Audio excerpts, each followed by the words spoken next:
Ladies and gentlemen, good evening.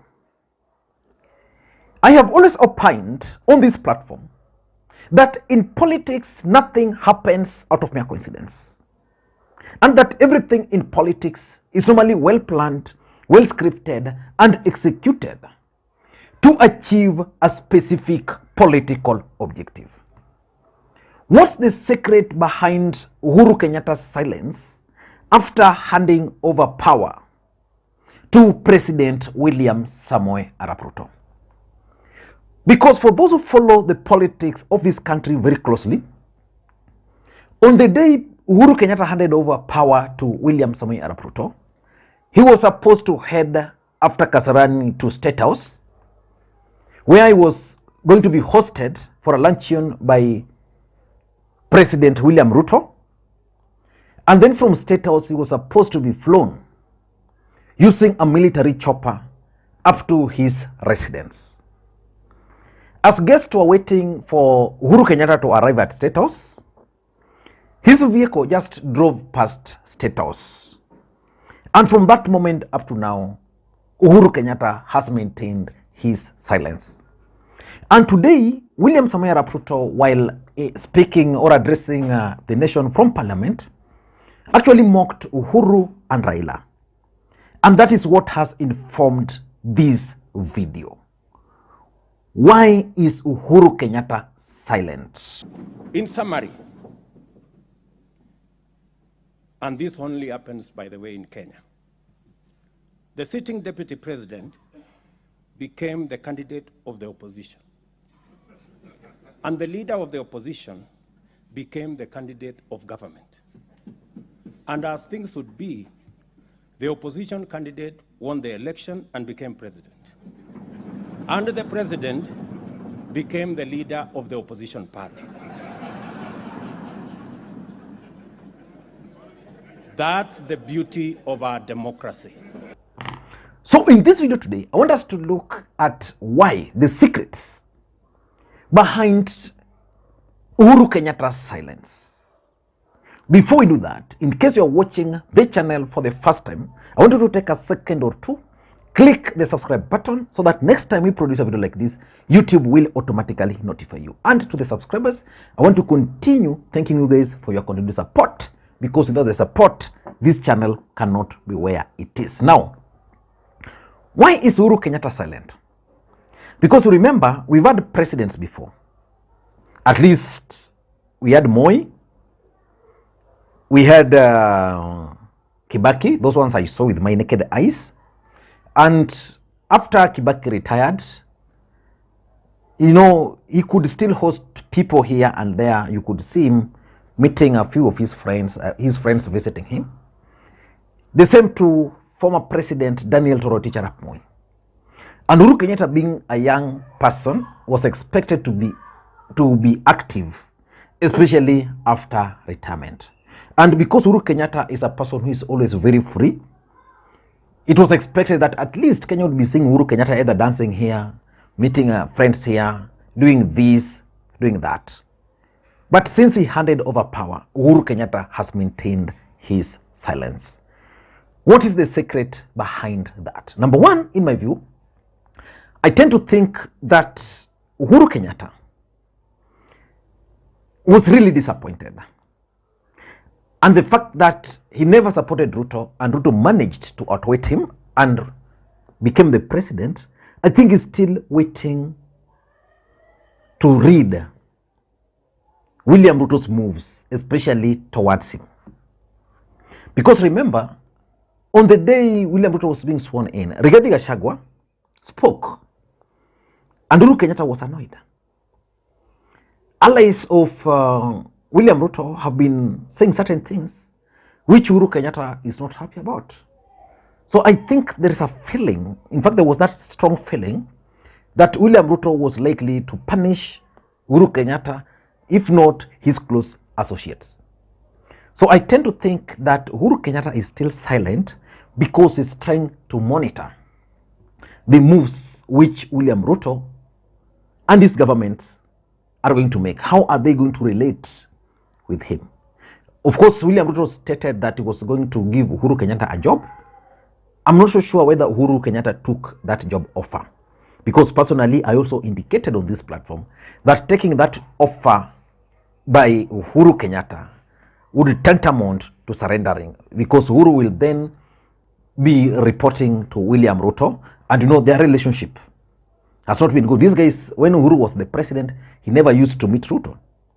Now with that appointment, it means he will be going to Ruto all the time, and maybe that's William Ruto's strategy, but I tend to think that he's still monitoring how Kenya Kwanza and their government are going to manage him. Number two, in my view, I also tend to think that it could be President Uhuru Kenyatta's strategy to actually protect his allies who are still in government.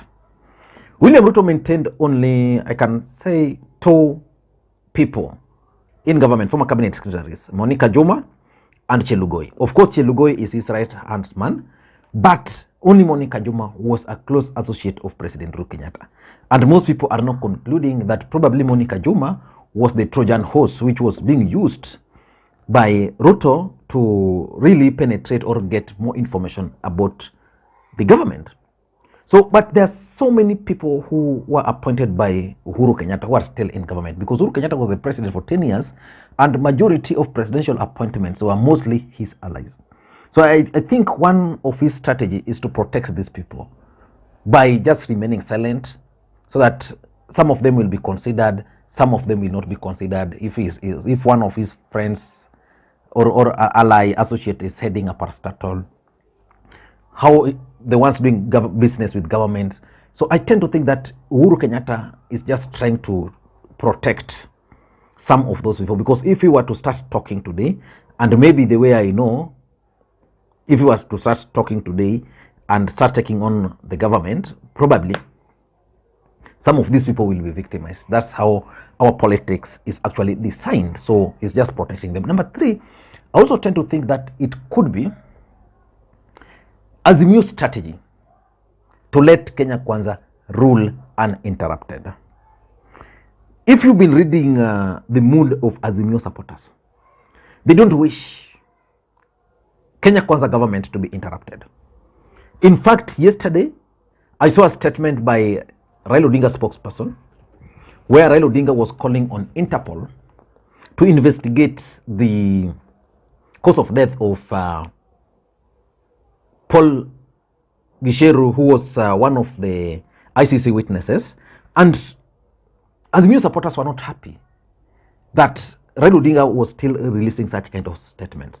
So I tend to think that Uhuru, being a listener, understood the mood of his supporters, that he needed to give these guys a break, let them rule, and if they were going to make mistake, let them make their own mistakes so that they are not blamed. Because there was a tendency to blame Uhuru Kenyatta for everything. For example, when the cost of electricity was up there, he was being blamed. Yet it came the other day to the public knowledge that the biggest shareholder of individual shareholder in Kenya Power is none other than Ndindi Nyoro, who is a close associate of President William Ruto. Again, Fuliza, which Ruto and the group made a campaign tool that Fuliza was just benefiting Uhuru Kenyatta family. He met with the Safaricom, he met with the KCB, and he met with the NCBA. NCBA is just one of the banks there. So, and it just means that he wants to see these guys make mistakes uninterrupted. And number four, in my view, I also tend to think that it could be tactical retreat. Take a break from politics, because Uhuru Kenyatta has been the president for 10 good years. I don't think he has enjoyed the freedom. He has committed himself to family. So I think one of the things he has decided to do is to commit himself to family. Just take a break from everything, concentrate on family and the rest. Maybe Uhuru Kenyatta has also taken this tactical break so that he can focus on their family business. Remember, the Kenyatta family are the biggest business people in this country. So maybe they have decided that Uhuru is going to manage the family businesses. And for him to do that, he needs that break. Just sitting somewhere, maybe placing calls here, maybe receiving reports on where the businesses have reached, or maybe it was just a tactical retreat. Just remain silent and observe things as they happen. And lastly, I also tend to think that maybe Uhuru Kenyatta does not really intend to interfere with William Ruto's presidency, because he was able to rule. He wants Ruto to also rule uninterrupted. So he would want a situation where he gives Ruto the space. Like if Uhuru Kenyatta was to come out and comment on a topical issue, that would be topic of discussion in this country because of his position as a former president. So I tend to think that maybe he's just decided that, okay, I'm no longer the president. A new president has taken over. He's forming his government. Let him do it peacefully. Let me not interrupt. I don't know what you think. That's my take. Thank you, guys. And personally, I'd wish to congratulate my friend Robert Alai and Tulo Matakwebu Bimba Absalom Onyango, who was sworn in today as MCS in Nairobi. I know there is Jera, a good friend of mine also, the ODM chairperson for Kibra, and now I think the vice chairperson of ODM in Nairobi, a gentleman, and Lawi, the rest who are sworn in today in Nairobi. I'm coming to Nairobi. You know what we normally do. Bye-bye, guys. Thank you.